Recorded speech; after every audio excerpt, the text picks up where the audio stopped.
Which book did you print this? I didn't print any. We are on the record. I didn't print any book. Oh, okay. So, if you feel bored during the weekend, I can entertain you with a little homework. Okay. Again, if it shouldn't take more than 5 minutes if you know what you're doing, and if you don't, it may take like 20.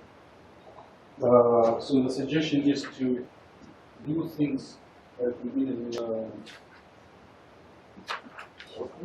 as we did in the lab yesterday. To look into the cluster open gauss view and build these two models, and then just print how it looks like and either email or bring it printed. And do not worry if something doesn't work. It's the goal is not to examine your skills, but more that you practice on some specific example and you see what you can and what you cannot. For example, you will see that with options of those views, there are two little challenges. One is how to bring two molecules that are not connected close to each other or far from each other. And second one, how to rotate one object in respect to another one. Yes? So with these two models, are we constructing them individually and having the software to do that, or are we constructing? So this is one model, one file, another file. And I understand that here in class we are in a very broad, how to say, we all have broad interests in research, in engineering and science, and not all of us are chemists, but maybe most of us are not chemists. But in chemistry, it is a very standard thing when several molecules, two molecules come, react, and then split on either fuse into one or split into three. And building molecules like that is standard thing. So just try to draw.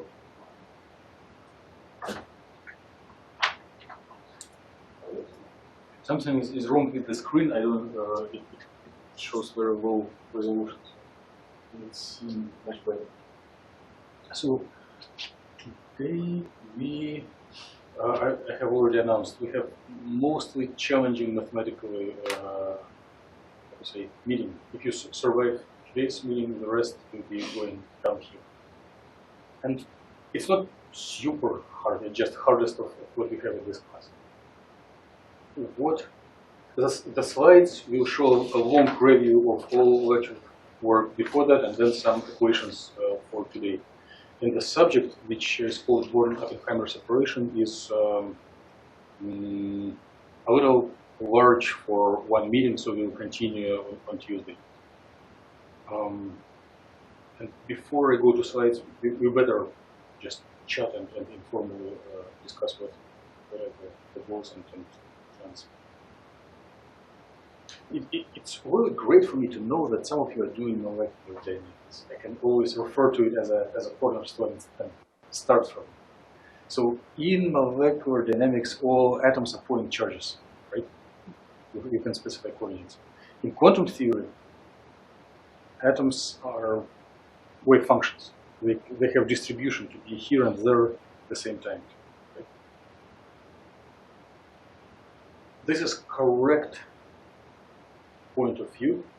We have already formulated molecular Schrödinger equation when both electrons and nuclei are distributed wave functions, and we are seeking for the global wave function of combined electrons and nuclei.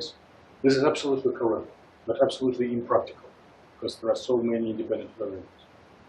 So we are pursuing a goal to separate everything related to electrons and everything related to nuclei. And later on, I'm not going to keep a long intrigue. Later on, we will return to a view of nuclei being point charges, but we need to recognize what we sacrifice, which effects in computations can be missing if we do that.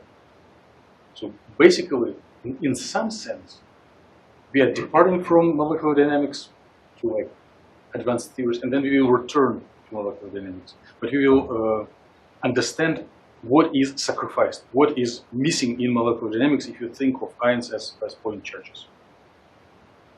So it's not completely abstract theory, it's all connected to practical life.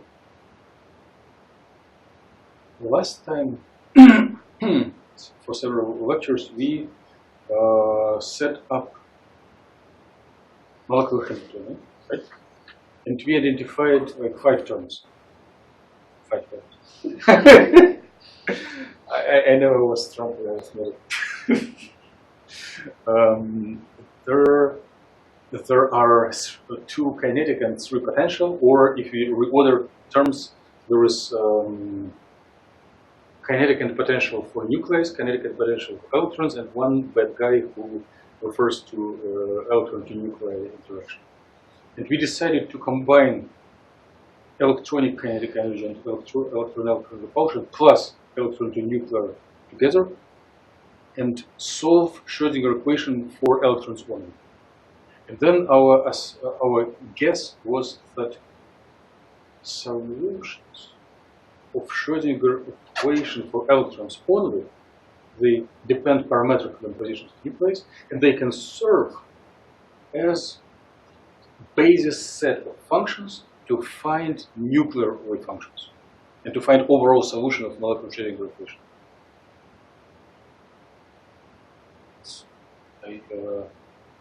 Let me repeat the sentence.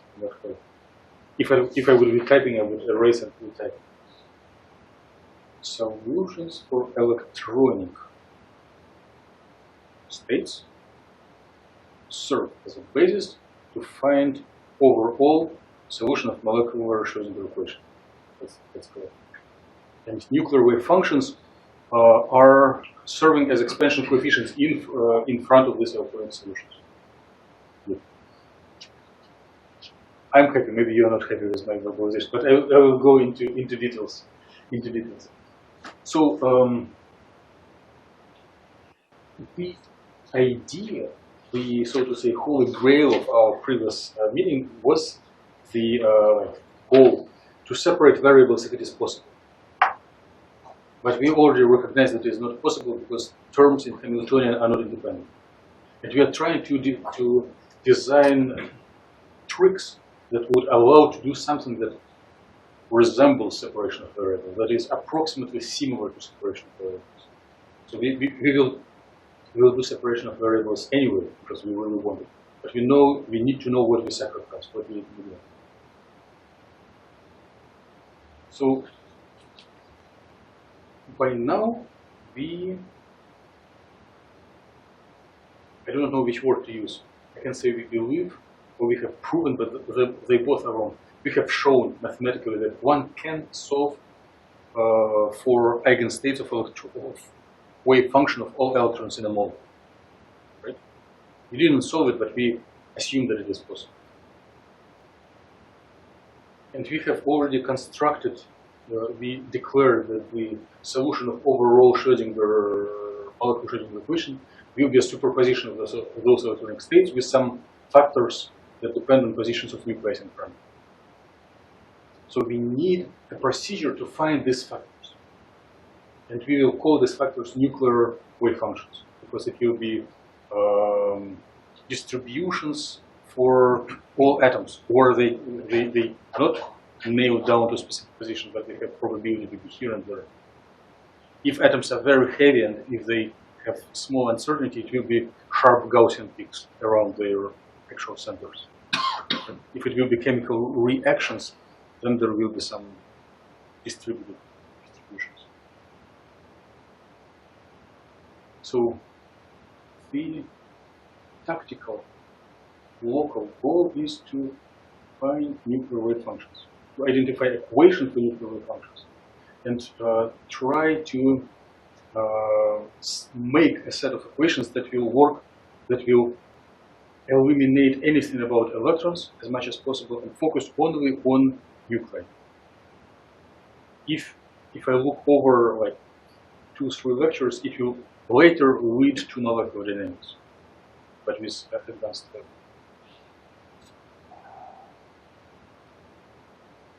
Good. Please objective or ask questions if something is not quite logical. Please. So we assume that the nucleus is frozen, it didn't move, and then we got the wave function for the electrons. And then we set the electron wave function at the base to determine the wave function of the nucleus. Yes. Oh, I like very much that we start the discussion. So, I see your confusion. Like, if the nuclei are nailed down to a certain position, how can we speak about distribution of their positions? So here is the logic. Let's nail down on nucleus. Find for electronic wave functions. Then shift nucleus a little bit. Find electronic functions again. Shift again. Find electronic wave functions again. So it means we have, for all positions of nailed down nucleus, we will have electronic solutions. I know practically it's too hard, but we can assume that it has been done to continue our logical development of the theory. Does it resolve you? Very good, very good. I enjoy the arrangement of this discussion very much. Let's hear it. It's very good. And one more thing that we will be utilizing today. How I want to get you a little feedback with signals. How happy, how familiar you are with orthogonality? Is it like scary word or pleasant word? You said the word. Orthogonality. Like two vectors, if they're 90 degrees, they are orthogonal, right? You're fine with this. But two functions, if they do not coincide, you integrate them and you get 0. If they do not coincide, you get 1 if it is the same function. It's orthogonality in multi-dimensional space. I'll say this is fairly new to me. Huh? I'll say this is fairly new to me. Okay, I will slightly stop in the middle and give a little bit more on that. But in our regular geometry, like 2-dimensional, 3-dimensional, we intuitively have an idea that 90 degrees are orthogonal. But yes, scalar product is 0. Excellent, excellent. And if you have a vector of more than 2 or 3 dimensions, still, if scalar product is 1, they are parallel. If the scalar product is 0, they are orthogonal. And one can set up a definition of scalar product for like 300, 400,000 dimensions. So we will use this concept to pursue our goal to get an equation that focuses only on nuclear wave functions. So we will use this property of orthogonality to eliminate anything related to electrons, to make life simple.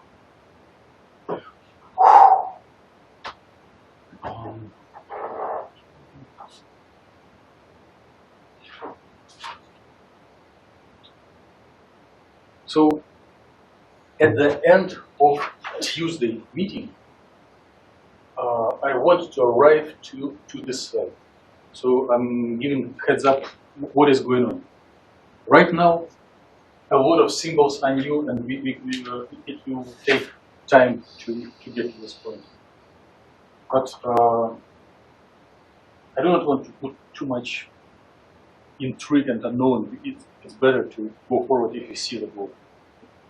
So here is our time-independent training equation for electronic degrees of freedom. And I skip this independent arguments, otherwise it will be too long. Phi sub A is electronic wave function. And you recognize this. Kinetic for electrons, electron repulsion, and the wet electron function. When we we'll complete our consideration today and Tuesday, we will get similar time-independent Schrödinger equation for nuclear wave function.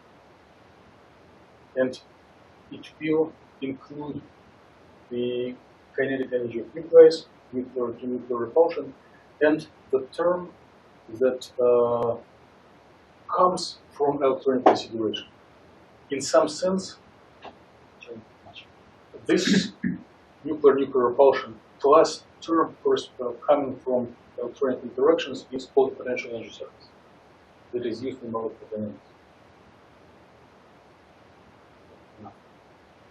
And as we go through today and Tuesday, we'll get more into details. So we will stop between this and that equation. So this is a set of questions for presentations, and the earlier we do these presentations, the quicker we go through formal part of the course and the quicker we start projects. So there is no reason to fear that it's better to do it a little earlier. We'll discuss it next week. So a little homework for your entertainment is just draw these two models. One box is one file, another box.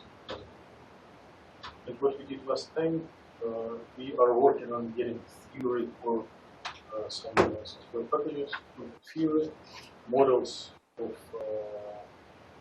molecules, 4, 5 terms in and then we rearrange them and take electronic part separately, and then it can everything related from electrons can enter back into overall molecular electronics. And we are going to look for solution for overall molecular wave function, solution to equation for molecule. There's a proposition of electronic wave functions, where those are independent variables and those are parameters, and factors.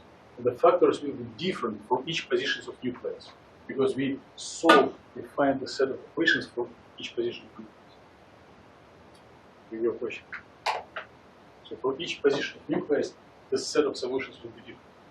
And then for we finding overall solution as superposition of those, but distribution with which weight each function enters into solution will depend on positions. And now we need to find this expansion coefficients. The interpretation of this expansion coefficients will be that they are nuclear wave functions. Probability to find certain nuclei at a certain position.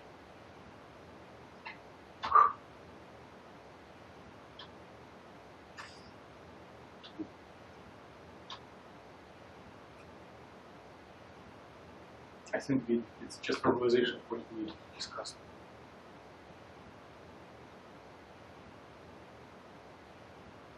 So, what do we see on the slide?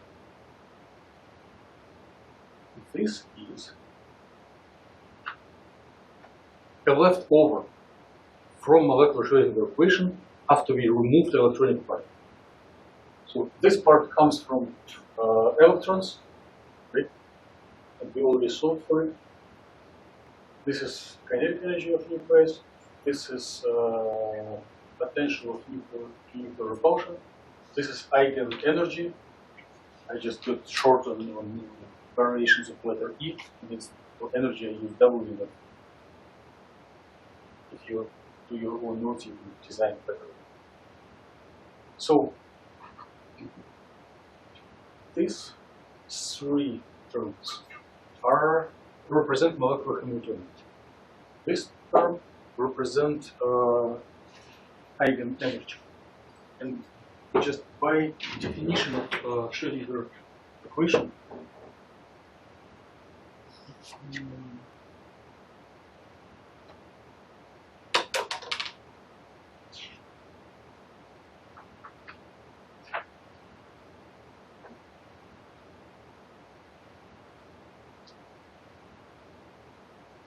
this part in the cycle must act on wave function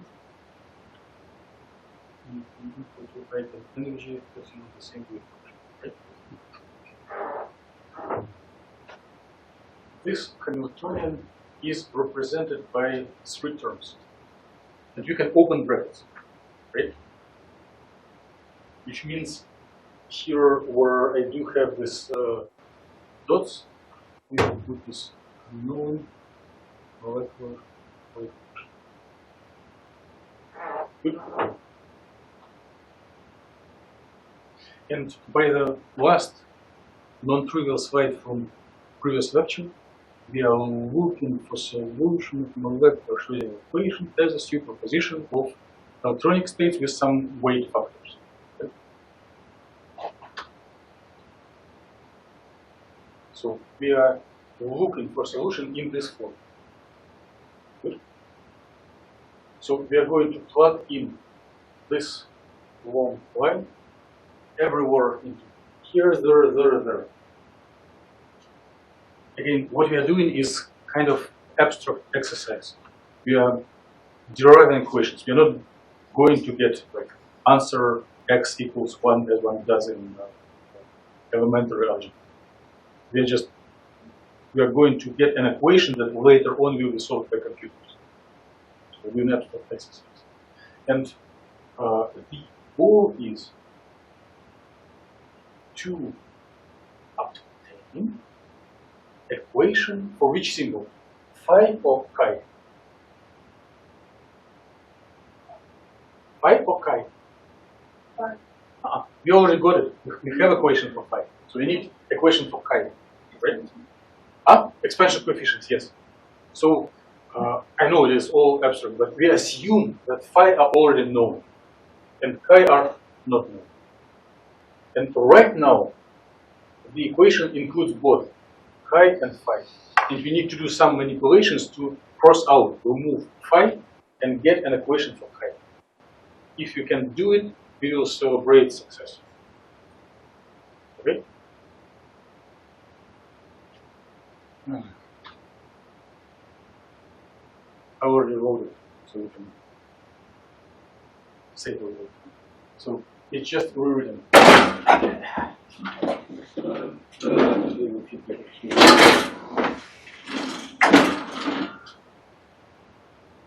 So this is overall solution of molecular Schrödinger equation.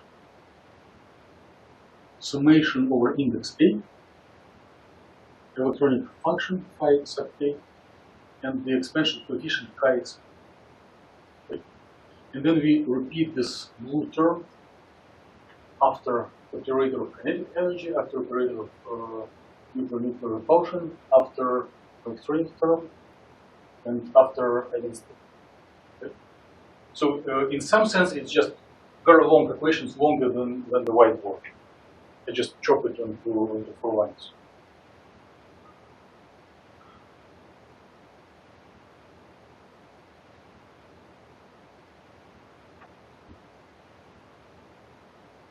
What are your suggestions how to remove phi sub k? What can we do? You cannot just cancel or cross them out because they are functions and those are operators. So we should use some properties. So one property is that this function is eigenfunction of this electronic Hamiltonian. Okay? So in some sense, we can, if we act by this electronic Hamiltonian onto this electronic wave function, we will get rid of this operator and get just eigenenergy of electronic state. This is one simplification. What else? These nuclear operators, they act on nuclear wave function phi, but they not quite act on the electronic wave function. And here this one is just constant. But still, these considerations do not help to remove phi. Which property did we discuss before we start slides? Yes. So how would you apply orthogonality here? How would you formulate it and how you would apply it? I know it's not quite a fair question because it was not introduced in the previous lecture material, but maybe you have some ideas to help me.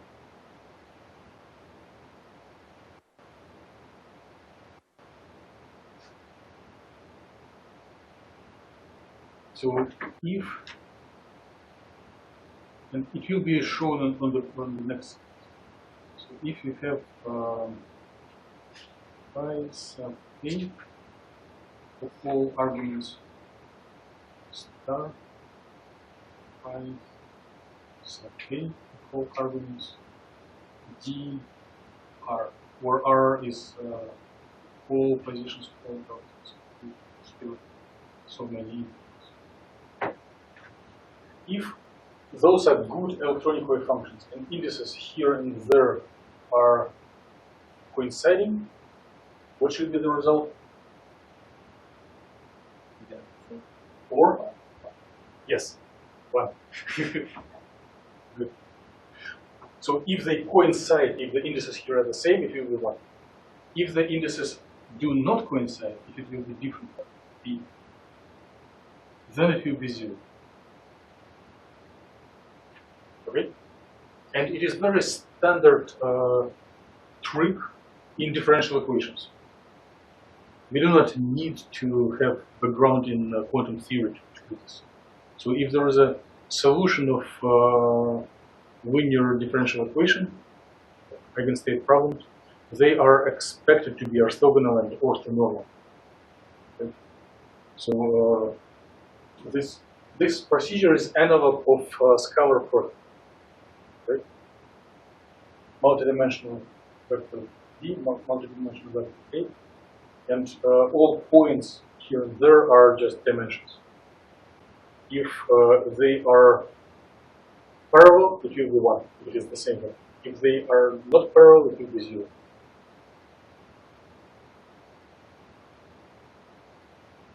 Good.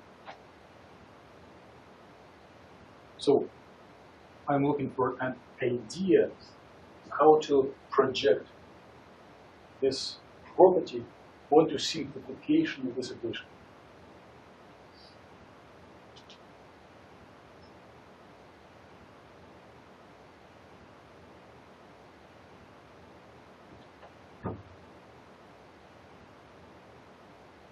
I told you it will be very challenging. Please say it again.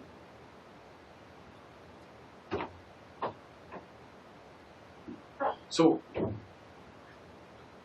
the goal is to get rid of phi in this equation. On one hand.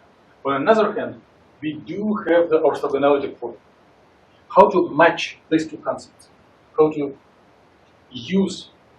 beneficially use this concept in order to solve for simplifying this molecular equation. This is tough. I'm not demanding answer, but you may try. So in each term here, how many electronic wave functions are? Here, just 1. Right? 1. How many electronic functions in the orthogonality property? 2. So in order to apply orthogonality property in this equation, how many should be? 2. So we need to multiply each term by another electronic wave function. The rest of the course is nothing. This is the main idea. I'm happy we are trying to do this.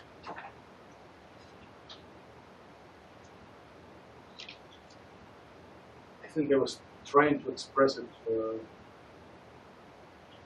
previous year. It's nothing. It's things that you know. So wave functions phi sub a are eigenstates with Hamiltonian.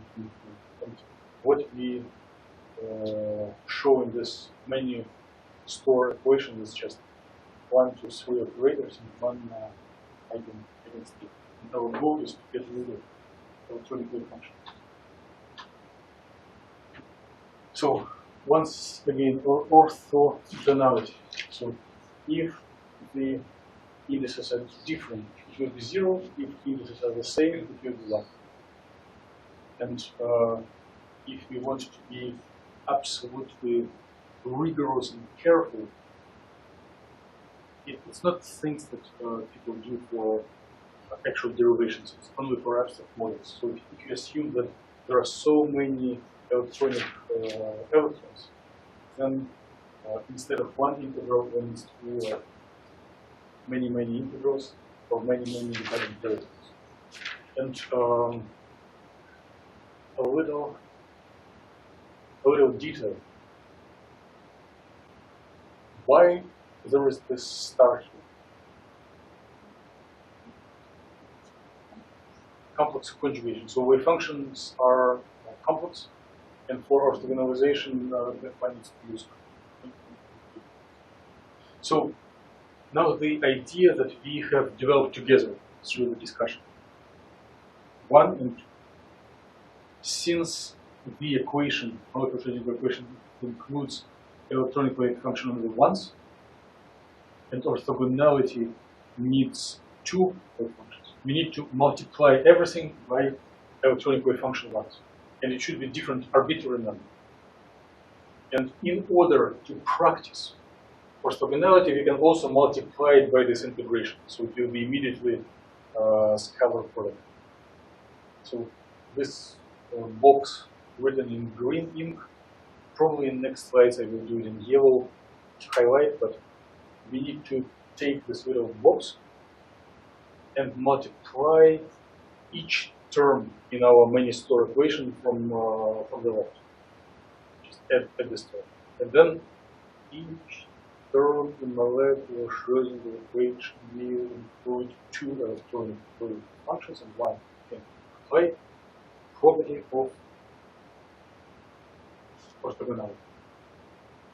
The property of orthogonality will help to delete when we replace pair of electronic functions either by 0 or 1, or maybe something more exotic, but it will be no wave functions.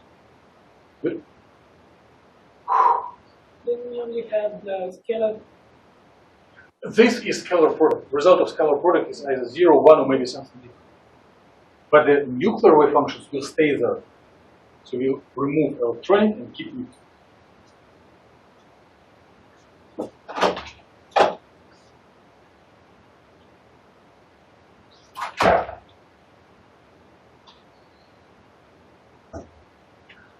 Okay, I agree. So I think we'll take easy this year. Previous year, I was inviting everyone from the class to write one line of the equation. You can relax this year. Maybe it will be next. So,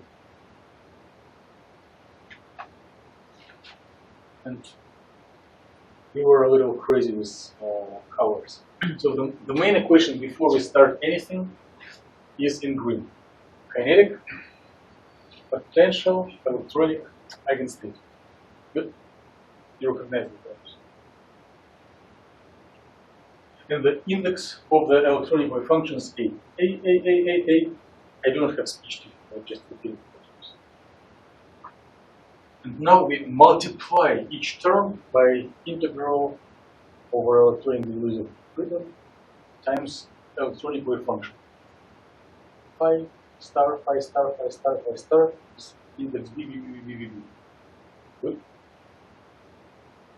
So I declare from this moment, the rest of the whole course will be going downhill in the complexity. If you got this principle, the rest is with guarantee will be excellent. But we need to work this out a little bit. In which sense? Do you recognize any challenges? What's the meaning of the term phi star? Phi star. Or is there any relation between a phi star with the phi?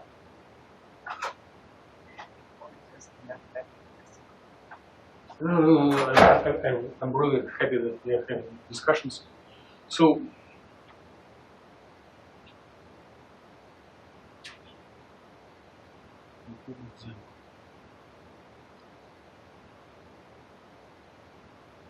Just keep some number.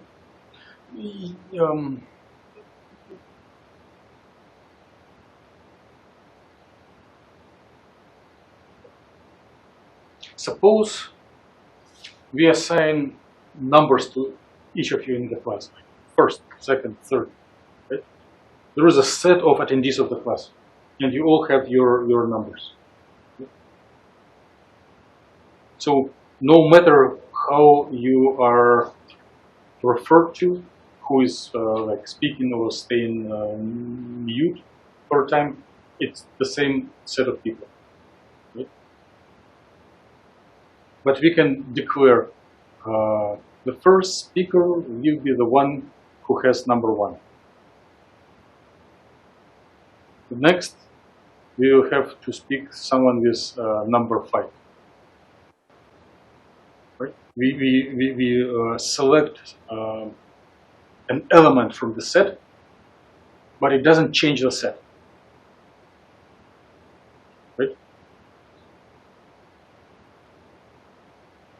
So the index is, there are many solutions of electronic Schrödinger equation. Eigenvector problem always have many solutions. And we label solutions by an index. Right? So we declare that here we use solution with index A, and here we use solution from the same set, but with different index. Right? So it is the functions from the same list, from the same set, but we are declaring that we want to use different functions from this list. So these functions phi b and phi a are both solutions of the same equation. Time independent Schrödinger equation for electronic division.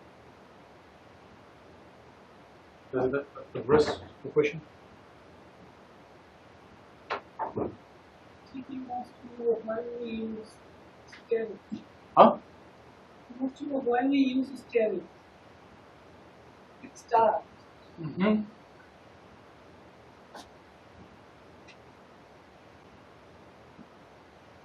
I understand the question. Thank you for help interpreting, and I do have an answer. Just trying to find best words.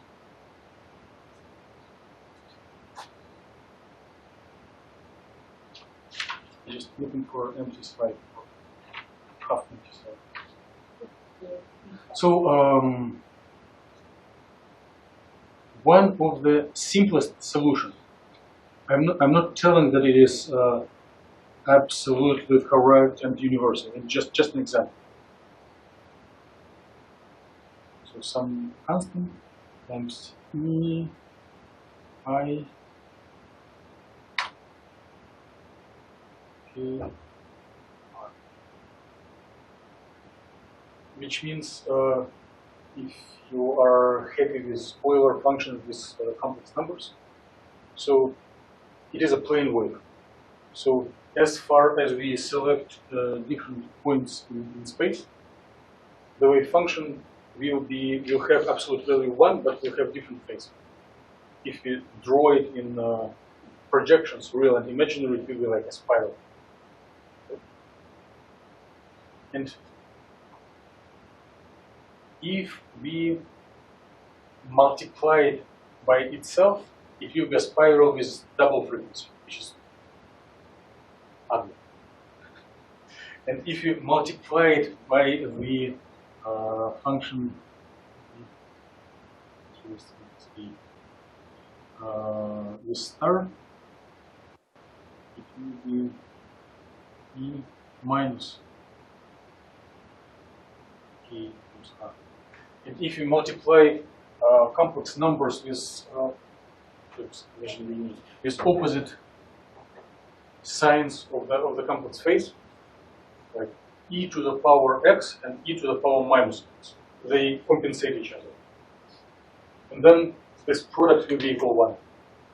And then we just integrate and normalize so that this constant will give it the full orthonormality.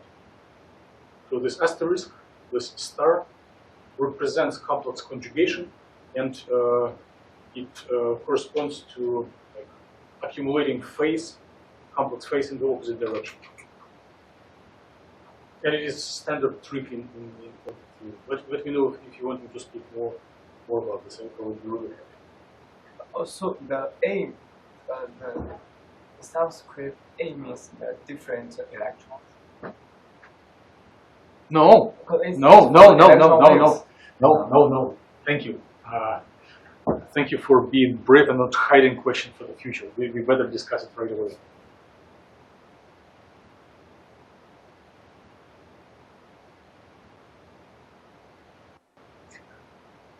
Did you? No. I will wait in time. I think you'll be clear when you discuss eigenvalues. Yes. Did you? Please give me a little sign if you were taking some level of like modern physics or quantum theory. Okay. It's really fun, of course. Okay, give me a sign if, but I'm really, since most of you took differential equations, it's not challenging, it's just different implementation of differential equation theory. Did you hear about the concept of so-called particle in the box? Particle in the box. So give me a sign if you ever heard about it. 1, 2. Okay.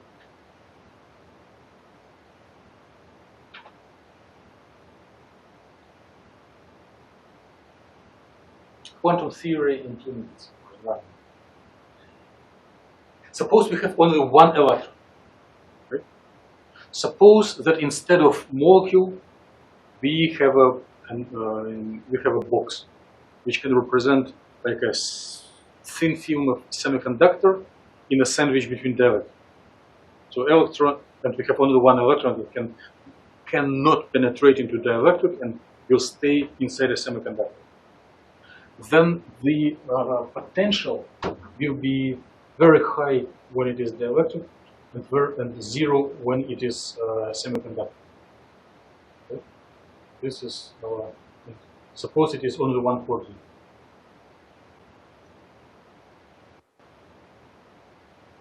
Did you see this images before? So if we solve for wave function of electron of only one coordinate in this potential, the first solution will look like a little hump, and it will be zero everywhere outside of the box because the potential is high.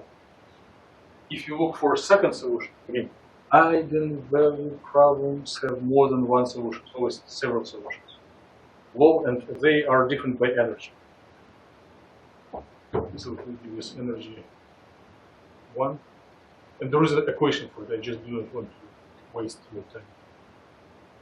There is a solution for number 2, and it will look this way. So wave function goes up and down. Then the third solution will have down. It will be zero everywhere outside. And then there is a progression of solutions, right? So the index A is number of solutions. So even if there is one electron, there are several solutions. Make sense? Yes, different orbital. Like in hydrogen atom, you have one electron, but you have many orbitals. And this index A refers to the orbitals. Good? Whew.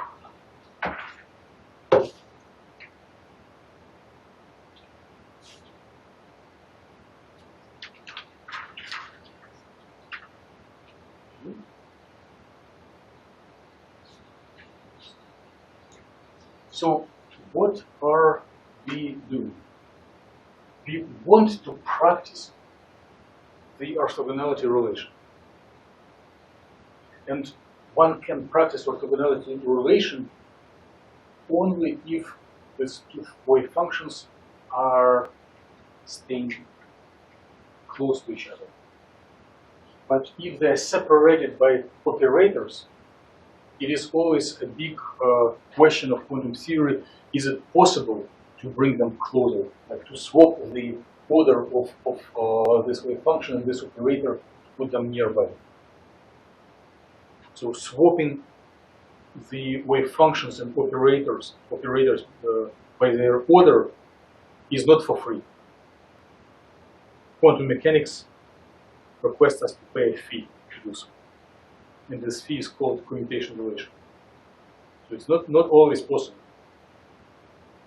And my goal is to inspect whether it is possible to swap the order and move it closer to here in this case, in this case, in this case, in this case, and see what happens. For some of terms, it will be straightforward. For some of the terms, it will be not straightforward.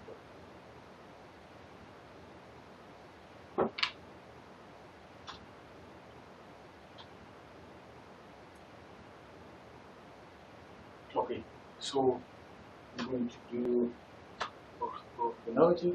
Nothing new. This is what we did before. So, solution, solution, solution. Term for orthogonality, orthogonality, orthogonality. And in last three terms, it will be quite easy.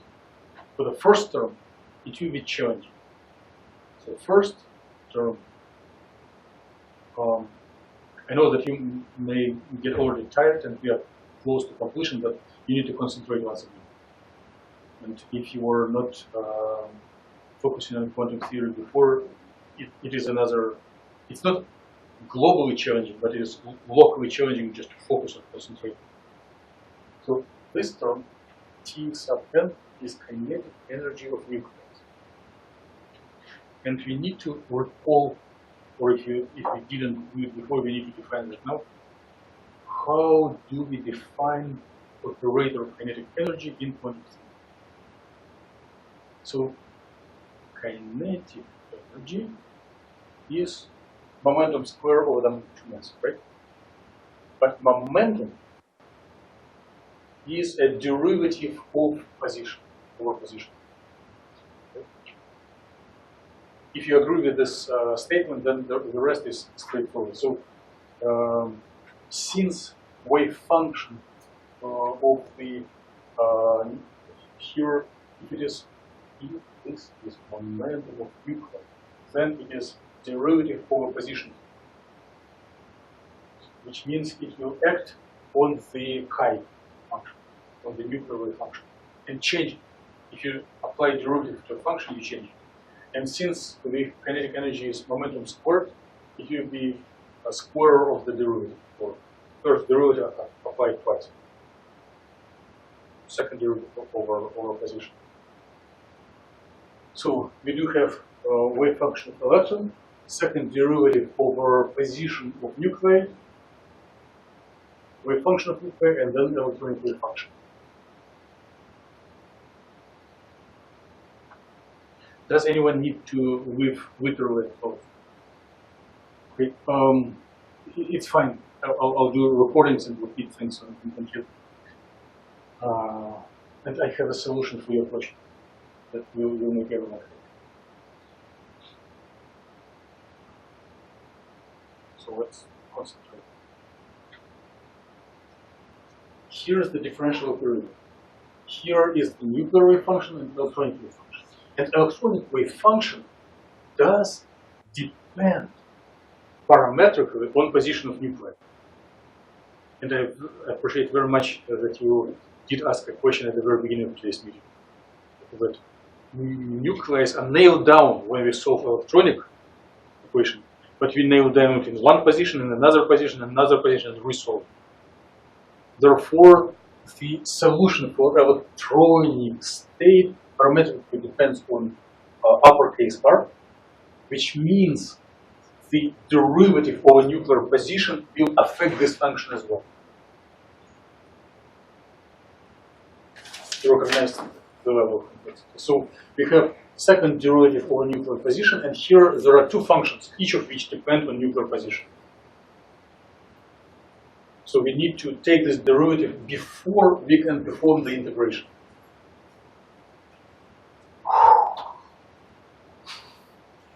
It's my favorite part of quantum theory and computational chemistry. So, can you repeat it again? The absolutely. last Absolutely, line. absolutely, yes. We need to simplify this equation. I assure Your call will be disconnected. but the first line is challenging. Why it is challenging? Because it has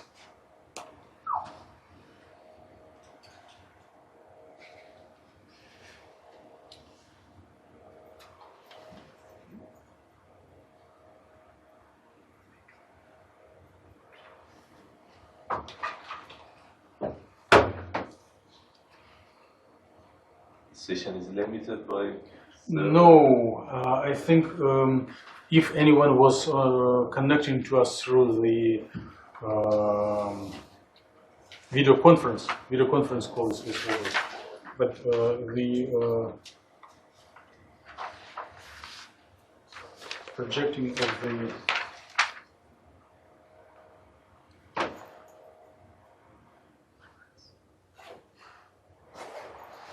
oh, okay, good.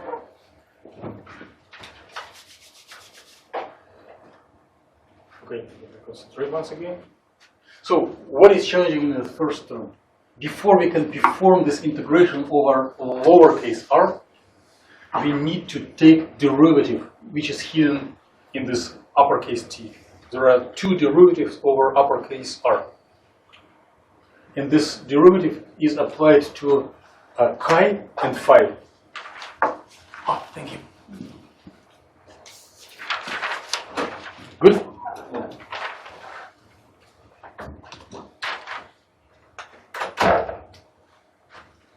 What is delta?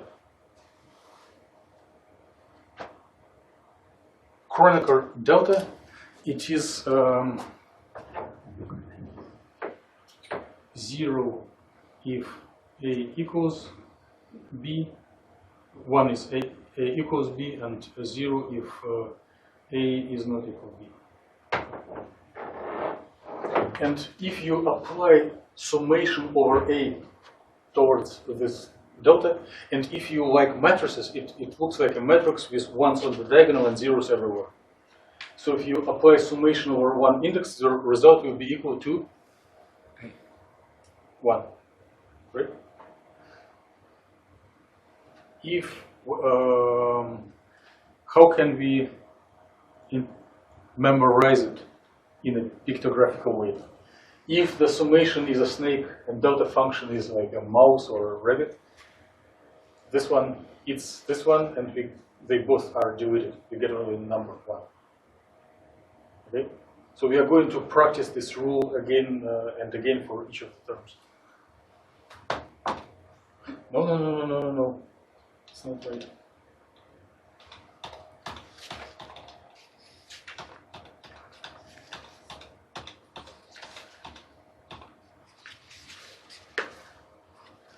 So for the last 3 terms, one can swap the order of operators and the nuclear wave function, the electronic wave function, and put orthogonality at the end. So it will convert into delta function. Integration of 2 orthogonal wave functions is delta function. And we have a summation from the our initial guess how we look for the solution. So there is a summation and there is delta function, like a snake and the rabbit. And they will cancel each other. As a price for this cancellation, the index of the nuclear wave functions will be changed from A to B, right?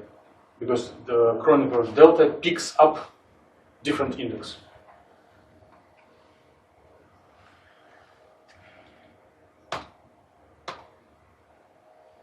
And I'll do things quickly because I think we all are tired and go over it on Tuesday. So, and the first term needs to do the operation I was preaching about. So, integral electronic wave functions, nuclear wave function. And this kinetic energy is a differential operator that will add on a product of these two functions.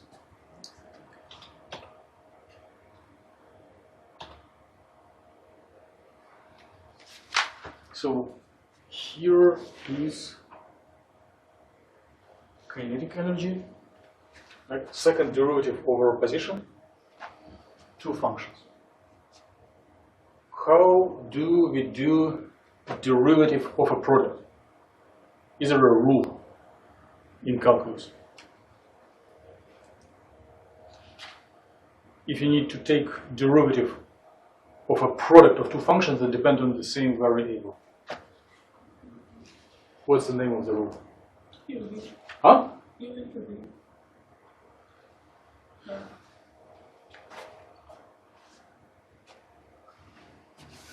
If I take only the first d, dr, chi of r times phi of r, what it will be equal to? Keeping one constant. Ah, yes, yes. So it will be ddr of chi times phi plus chi times dr of phi, right? Is there a name for this rule? UV. Huh? U into V, yes. Natural. So, and since there is a second derivative, we need to apply this rule once again.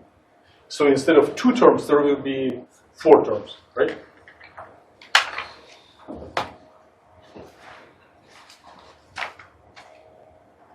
And if one makes this second derivative, one of the terms will repeat twice. And the terms will be second derivative applied to the chi function, second derivative applied to the phi function, and then first derivative applied to the phi function and first derivative applied to the chi function, right?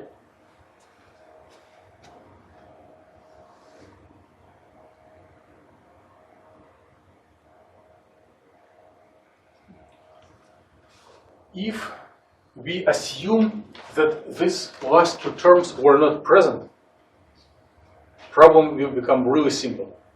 One can swap the order and practice orthogonality.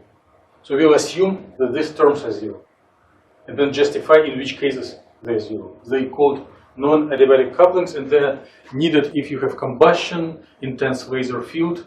But if it is low energy processes, one indeed can neglect them. And if you do this carefully, we will do it carefully on Tuesday. I think time is up. Many thanks for your patience. Thank you for making your choices, and looking forward to see you on Tuesday. Have a nice week. Yep. Yeah. Nice weekend.